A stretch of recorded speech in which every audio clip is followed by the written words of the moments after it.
I'm Carrie Christensen, and I'm a trainer with Peace Education Program. We're going to be talking about something called the conflict escalator. So I want to know how many of you have ever ridden an escalator. Maybe you've seen one at the airport or at the mall.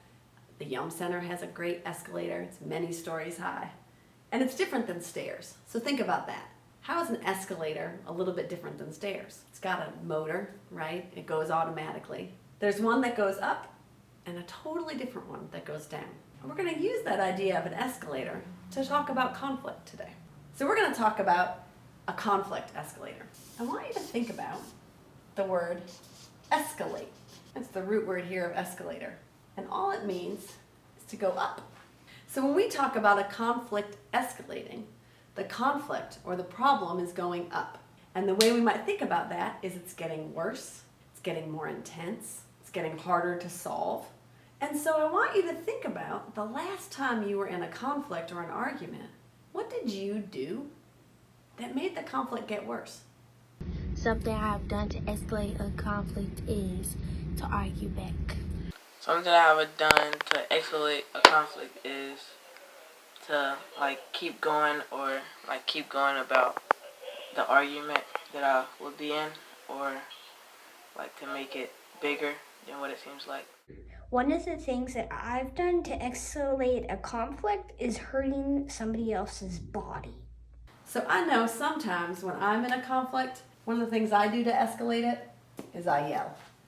I get louder than my normal voice. And I know if I yell, especially at my 9-year-old son, he's immediately going to start yelling back, right? Both of our volume goes up. Doesn't help anybody solve a problem. What are those other things that you know escalate? Maybe blaming someone for something. Have you ever noticed how when you're really angry and in a conflict, everything is the other person's fault? It's really hard to see that you did anything wrong, so you blame them for everything. You know what goes along with that? When you're in an argument, you deny that you did anything wrong, right? So someone says, "You took my pencil," and you say, "Did not," even if it's in your hand. Our first thing we do, it's a response. We say, "No, I didn't." So we're yelling, we're blaming, we're denying. Sometimes in a conflict, the thing that we do that escalates is we ignore. Someone else is trying to get a response from us and we ignore them, and it makes them even more angry. The other thing that we might do is name call, right? Or put down the person. Then when we get up here, we might even threaten the person. We might say, "I'm not going to let you in my room anymore," or "I'm going to smack you," right? Those are threats. After the threat, the top of this escalator is that you're actually hitting, right, or hurting the person, right? You're actually having a physical fight. That might be the top. So as you can imagine, this escalator might go all the way up to the ceiling, right? There are a million things we do that escalate conflict. So make sure you think about what some of your main ways are, right? Because we know all of those might make the conflict get worse. Now the good news here, we said that conflicts and escalators go up and down. So I want you to think about if a conflict is de-escalating, what might be happening? We're going to have to look a little bit at what was causing that conflict or that conflict escalator to go up. We've got all our actions, the blaming, the ignoring, the threatening, right? Well, there's this funny thing that goes on where there's no electricity in a conflict, but there's emotion, right? The emotions are making this go up. So we might just be annoyed at the beginning. And as this goes up, we get more and more upset. I just wrote at the top enraged. We might get so angry that we're hurting other people. And so you've got to think, as this is going up, it's getting harder and harder to make it go down. So if we're de-escalating, we've got to think about those emotions. We've got to remember that when our emotions are high, our thinking is low. And we've got to figure out how we're going to de-escalate or make better choices, right, to make this go down. So think about that. How many of you have ever figured out a way to de-escalate a conflict that you were in the middle of? Some of my best strategies to de-escalate a conflict is to leave it alone. Usually I try to separate everybody and maybe take a break and then talk it out the day later or something. One way is to tell a teacher or an adult around you. But also there are plenty more. Some kids like you can discover. So there are lots of strategies to de-escalate. You want to think about what might make a conflict calm down or get better. One of my favorite ways to de-escalate, and sometimes this is a difficult one to remember, is I actually listen. I try to hear out what the other person is trying to tell me. And sometimes I find that if I just get quiet and listen, they'll even stop yelling, right? They might get a little calmer. Another thing that I sometimes do is I take a break.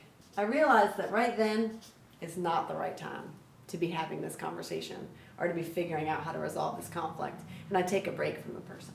If our strategy is to take a break, this is an interesting one to talk about for a second, because when you're de-escalating a conflict, it's not just about you. You're also trying to de-escalate the other person and the conflict in general. And so taking a break might be a great idea for you to get yourself calm, get your thermometer low, but you've got to make sure you're not taking a break in a way that's going to trigger the other person. I can imagine a time where I take a break by saying, I don't want to talk to you anymore, and I might even slam a door. That's not a de-escalating way to take a break. That's going to escalate it. So instead I might say, I'm going to need a few minutes. Can I go catch my breath and can we talk about this? Maybe in 10 minutes when I think we're both ready to talk about it, right? That's a different way to take a break. You want to think about that with all of these. So let's come up with some other ways to de-escalate. I know one of the ways that works in my house is to use humor. And again, you got to be careful. If you make a joke and someone's real escalated, it could just make it worse. But sometimes using humor takes the wind out of everybody's sails and everybody calms down. So using humor is a great one. Another strategy to de-escalate is you might actually use an iMessage. iMessage is just a way to talk to somebody to lower their defenses, right? Tell them how you feel. So I feel annoyed when you interrupt me when I'm trying to work, right? It's a way to talk to someone that it's easier for them to listen. So have you thought of any strategies while I've been doing this that might go on here? Things that you know work to de-escalate? Now remember, we're de-escalating to get towards a solution. We might not always get to a solution, but at least we're in a spot where we can think about it a little bit clearer. Now this strategies wheel is pretty interesting because if you look back at our conflict escalator, the strategies wheel can go anywhere on our escalator. Meaning, you might have someone get on your nerves and you yell at them, quit it, you're bothering me. And right here, guess what? You can think of all the different strategies that might de-escalate it. Instead of yelling, you might apologize. Hey, I'm sorry. I'm really stressed out right now. I didn't mean to take it out on you, right? So saying you're sorry could be one. You might say, hey, can we talk about this later? I need to finish something first, right? Take a break. You might use one of your own calming strategies. Now you notice there's strategies wheels for lots of things. One thing, key thing in conflict resolution is you get yourself calm first. You're not doing anybody any good if you are furious going into conflict resolution. So one of my pieces here might be, ooh, what are my calming strategies? I might have a whole other wheel of ways to get myself together. I might choose one of those before I ever talk to the person. Calming yourself is the first step. Then you engage with the other person to de-escalate. Now here's the thing.